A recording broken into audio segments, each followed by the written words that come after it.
Good morning, it's Sunday. This is Guru's Tech Bytes, episode 30. First up, Microsoft got caught doing something real sneaky with VS Code. Turns out it was automatically adding co-authored by Copilot to your Git commits, even if you never used Copilot once. You know what that reminds me of, that time Meg signed a birthday card from the whole family without asking anybody. Except this is Microsoft signing your code on behalf of their AI product, whether you want them to or not. People are rightfully ticked off, and there's a pull request up to fix it. Which good, because I don't want Microsoft taking credit for my terrible variable names.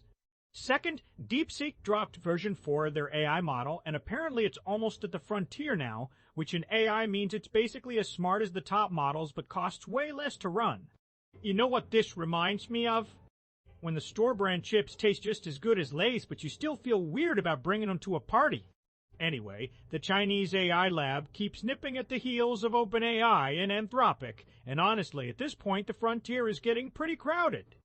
Third, there's a project called DAV2D that's an open-source AV1 video decoder, which is the technology that makes online video look sharp without paying a bunch of royalties to somebody in a suit.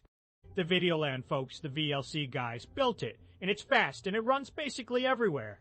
I don't fully understand what a decoder does, but I know it means my videos won't look like a potato buffering in 2009, and that's good enough for me. And finally, there's a shell script called do unster track that goes through your machine and turns off a whole bunch of telemetry.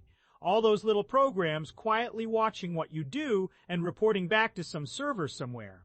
You'd think every operating system would just have an easy button for this. You'd think. They do not.